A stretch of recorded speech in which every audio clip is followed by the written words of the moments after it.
Apple just showed the world the iPhone XS, the iPhone XS Max and the iPhone XR. The iPhone XS and the iPhone XS Max are progressions of the iPhone X and will now be powered by the A12 Bionic processor, which means it's going to be really fast and it's going to bring in a lot of features that's going to help with the machine learning aspect of apps. It's going to be 9 times faster in terms of machine learning abilities, but that's going to use only a tenth of the power as before. But the iPhone XS and the iPhone XS Max will be priced 99,900 onwards, and the XS Max is going to be priced 1,09,900 onwards. Now, to make the phones more affordable, Apple has bought in the iPhone XR. The iPhone XR is priced 77,000 onwards, but to make it more affordable, the phone is going to use aluminum instead of steel. It's going to have an LCD screen instead of OLED, and it has only one camera at the back. If you look at the new phones, along with the A12 Bionic processor, the cameras have improved and are going to bring in features like Smart HDR, and there is also the ability to change the depth of field. That's been shown at the launch this time is the Apple Watch Series 4, which is now going to give you ECG on your wrist real time, and that I think is a game changer.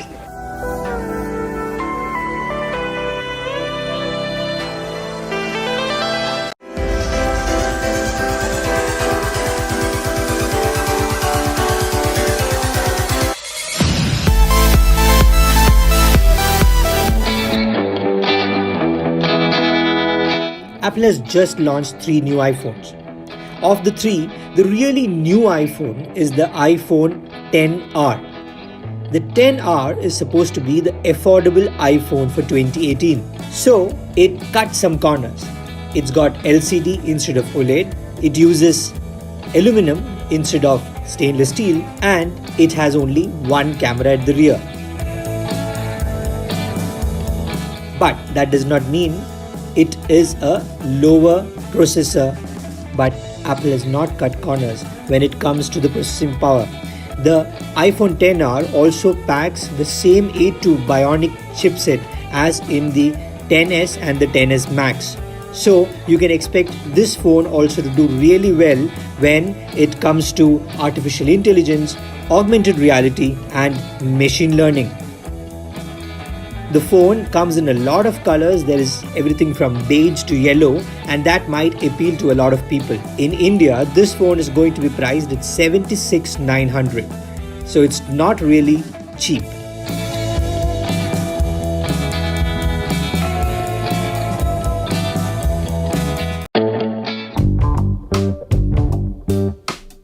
Apple announced 3 big phones this year. Though it had 2 completely new phones, it was the third phone that really interested everyone. That phone is finally in India, and that is the iPhone XR.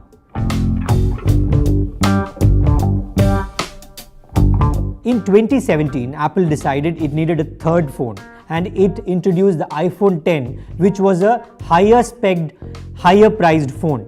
This year, it's got a third phone again, but it's a cheaper, lower spec'd phone, and the iPhone XR is cutting some corners to make it affordable. Let's see if it is still a good phone.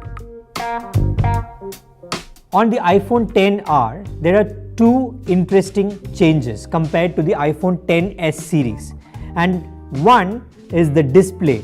This phone has an LCD display instead of the OLED display on the other 2 phones. It also is not full HD. But is that going to impact you? I don't think so. This has a slightly thicker bezel compared to the iPhone 10 or the iPhone XS series. But when you're using it to consume content, you don't really see the difference. And from that angle, I don't think that's going to make a big impact on your purchase decision. The other interesting change on the iPhone XR is obviously the single camera. The other phones like the XS and even the 10 have dual camera setups. Apple has given you a wide angle lens on the XR, which means you can do most of the things that the iPhone XS would do, but you can't do all the portrait modes. But overall, the performance of this camera is pretty good. Except for the single camera at the back, the iPhone XR looks just like the iPhone 10 or the iPhone XS. It's got glass at the back, but this glass is not as good as the glass on the iPhone XS, but it's better than the glass on the iPhone 10. The glass at the back lets you use wireless charging on the phone, but I would suggest that you use a good cover to protect it at all times. One USP of the iPhone XR is the fact that it's going to be available in a lot of colors, and there are quite a few colors available. It's almost like the Apple iPhone 5C. I really like the red, for instance, but otherwise I would rather stick to the black than the yellow or the blue. So the question a lot of people are going to ask is this phone underpowered? Absolutely not. It gives you the same processing power as the iPhone XS and the XS Max. That is because this one is also powered by the A12 Bionic processor, which means it's very good while processing your camera, and it does AR really well. So you don't have to be worried about processing power. So Apple has actually done a good thing by giving you the same experience when it comes to usage and cut corners with the display and the camera. The iPhone XR, because it's a slightly bigger 6.1-inch phone, has a larger battery than the iPhone XS. But I could not see a lot of difference in usage. I would say it's maybe an hour more. With the lower spec screen and the single camera, Apple has been able to cut the price of the iPhone XR by about 20,000 rupees in comparison to the XS series. So who should upgrade? Provided you don't need a dual camera. The display is not such a big factor because it gives you a very good experience despite being LCD. For Android users, I would suggest that they look at the other options like the Note 9. But there is also the 10 and the 8 Plus which you should consider before looking at this phone, because those phones are not really cutting corners.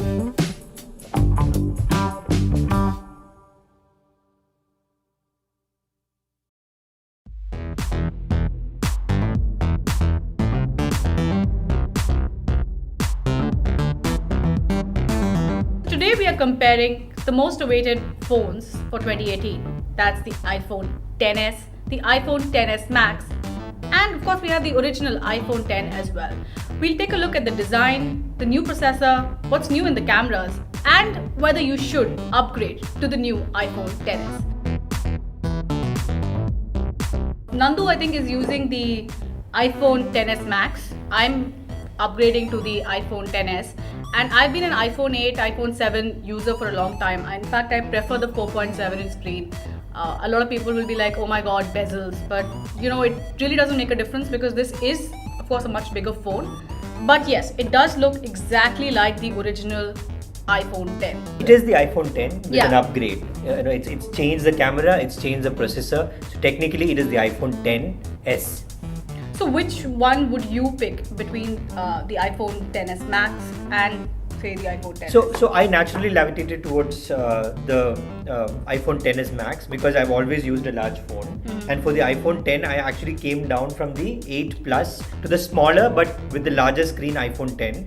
Now the XS Max is giving me the same size and the same, the feel of the 8 Plus. And I like the large real estate, the extra real estate. I do read a lot, I do use multiple apps, which actually uses that. I use the camera a lot. So I really like the XS Max, but I don't think it's for everyone because it is a big phone. So Apple is calling it its largest phone ever, which I don't think is right because the 8 Plus is pretty much the same size, but it definitely has the largest screen ever on an iPhone.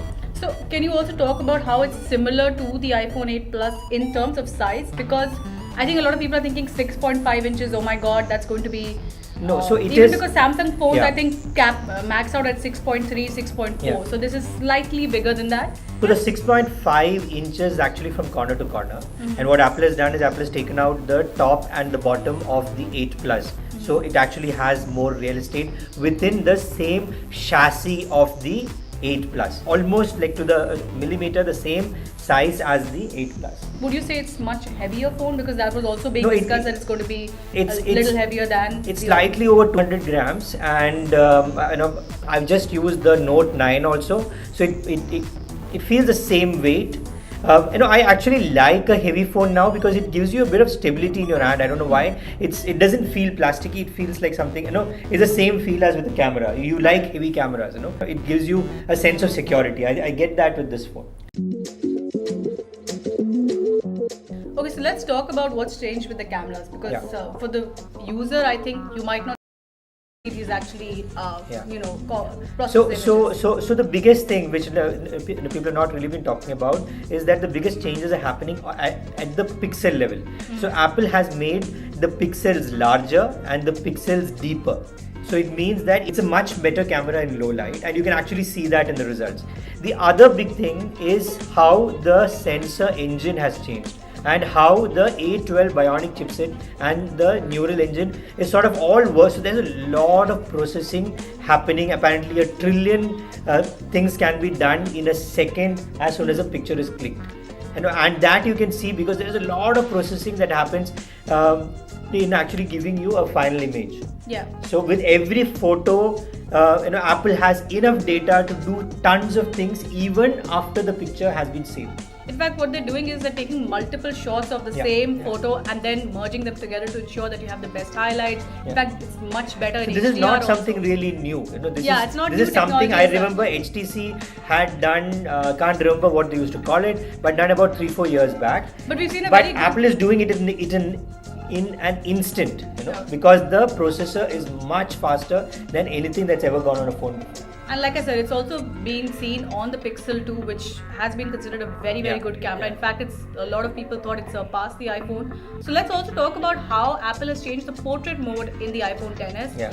Because you can tweak it now after you've taken the picture, I believe. You can change the depth of field very easily on a shot, but this works only if you have shot the picture in portrait mode. Yeah. This again is because the two cameras are taking multiple pictures within that one split second, and it can move from option A to, let's say, option E as easily as by moving a slider.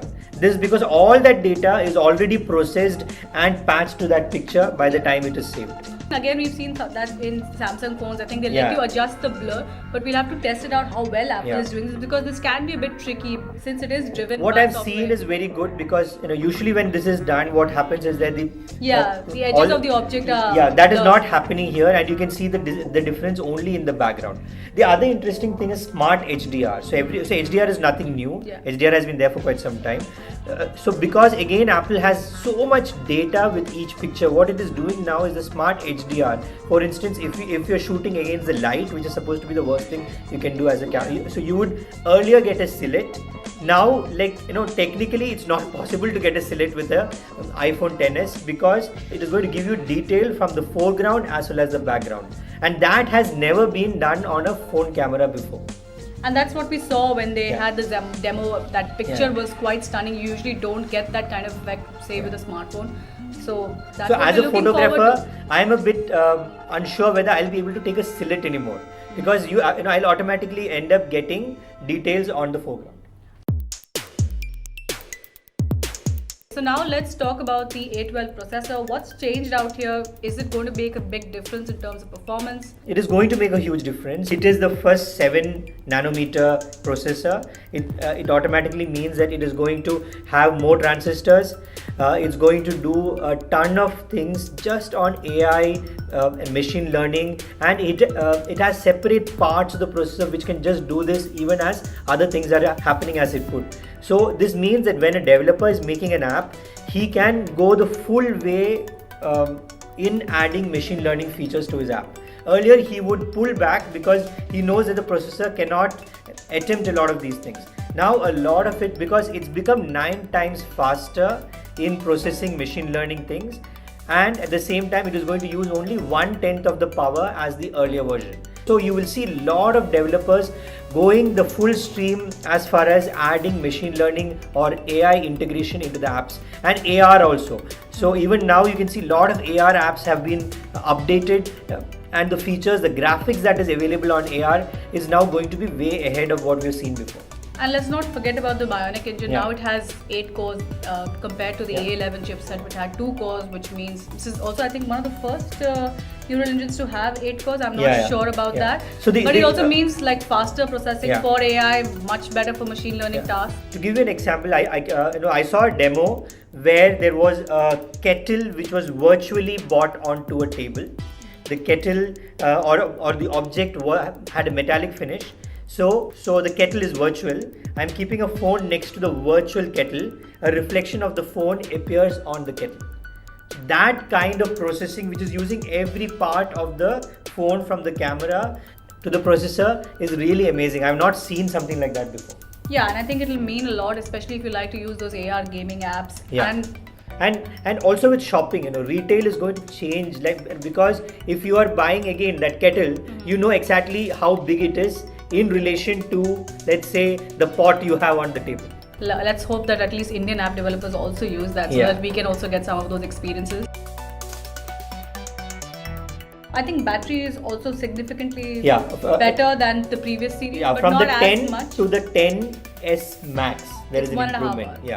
It's 90 minutes more with all the hardcore processing that's happening with the better screen and the better camera. So that's the way you have to look at it. From the iPhone 10 to the 10s, there is no battery improvement. Yeah. But the 10s Max, because it's also a larger phone, houses a larger battery, and there will be significant improvement.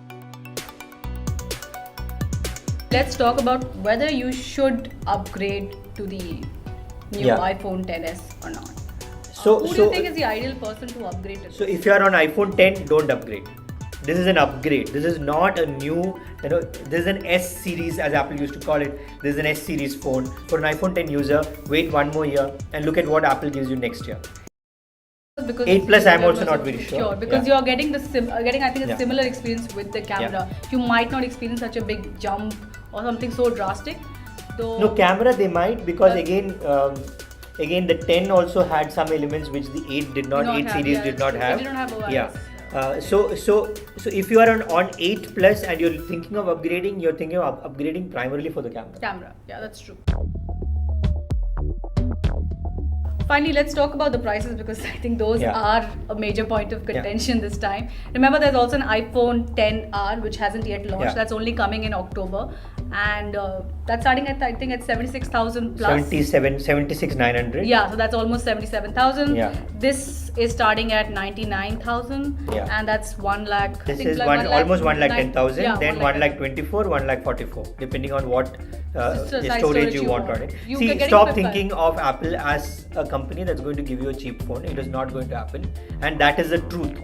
Because Apple has very clearly found its niche in being this ultra premium producer of smartphones. And look at it, there is no other company which plays that game anymore, and Apple is going to play it even more and more. It knows that increasing the price does not kill demand, which is how we learned economics. Apple has sort of started going against that rule of economics. And so don't think of Apple giving you a cheaper phone.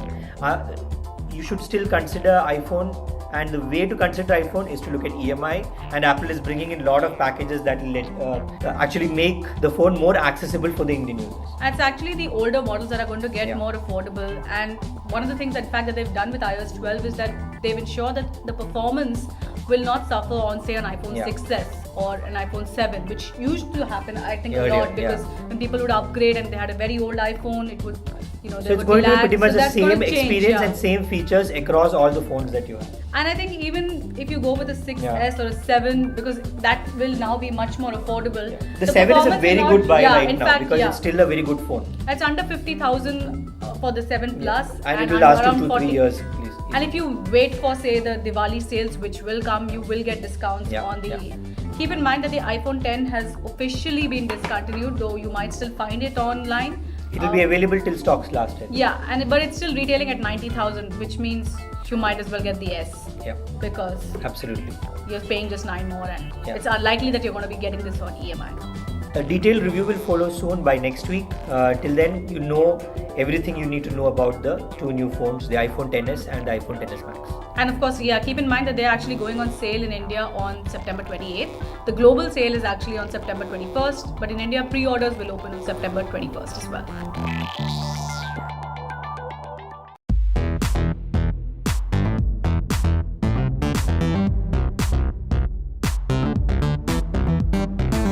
Today we are comparing the most awaited phones for 2018. That's the iPhone XS, the iPhone XS Max, and of course we have the original iPhone X as well. We'll take a look at the design, the new processor, what's new in the cameras, and whether you should upgrade to the new iPhone. It's probably a bit excess, but this is the Apple iPhone XS Max. This is the largest phone that Apple has ever made. Actually, it's the largest display Apple has ever put on a phone. And that's the primary reason you will buy this phone.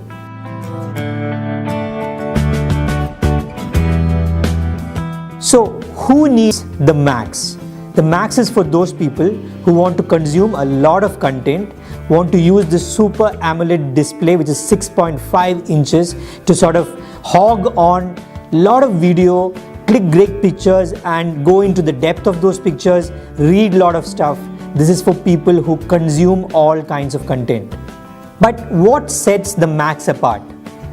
This has enough cores and transistors to let you have machine learning and augmented reality algorithms running on every possible app.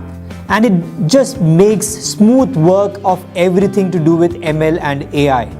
This is so powerful that when a photo is taken, it's calculating the best and the worst and giving you the best possible result on every given photograph. So the A12 Bionic works superbly when you're taking a picture. Apple is sort of ushering in something called computational photography. That means the computer is working behind and sort of telling you out of a set of photographs which is best, clubbing multiple photographs to give you a photograph which is maybe better than what you would see with your naked eye. This is very visible when you're taking pictures which would otherwise have come out as silhouettes. Now you can see detail in the foreground and in the background. This is real amazing stuff. This also means the phone is able to process a lot of stuff like reading your face, like creating an emoji of your face, or just again shooting video and recognizing what is happening in the video.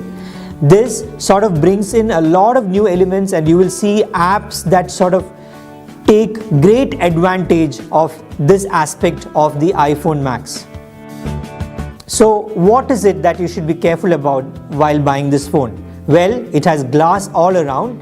If you drop it, you're going to pay a huge amount to replace the glass, be it at the back or at the front. The other thing, despite all the advancement in processing power, in camera, in the display, this still has a battery that does not last you maybe 24 hours. Though Apple has made this phone larger and packed a larger battery, which gives you almost 90 minutes more than the iPhone X, it is still woefully short for a power user. The iPhone XS Max is most probably the best phone available out there, but it's also very expensive. But obviously this is not for everyone. It's an upgrade for people who are in older versions of iPhone like the iPhone 6, 7 or maybe even the 8. An iPhone X user, hold on.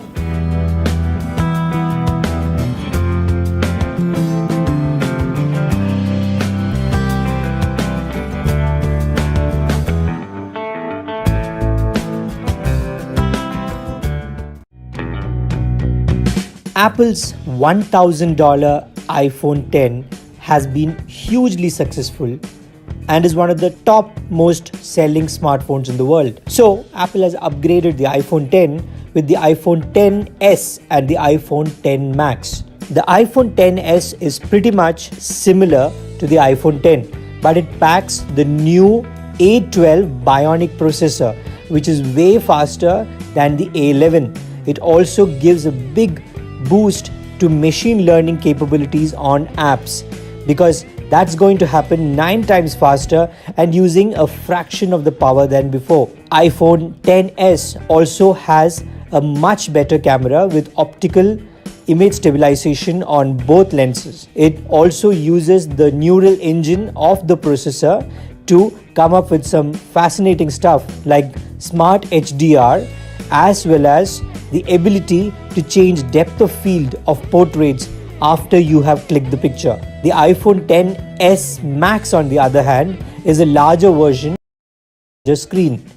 So it also packs a larger battery, and the battery life of the iPhone XS Max is going to be at least 90 minutes more than the iPhone X. The iPhone XS is priced 99,900 in India, and the iPhone XS Max will be priced 1,09,900 onwards. We don't know how much the prices will go up as you change the storage capabilities. The phones are available from 64GB to 512GB versions. The phones will be available in India starting September 28th.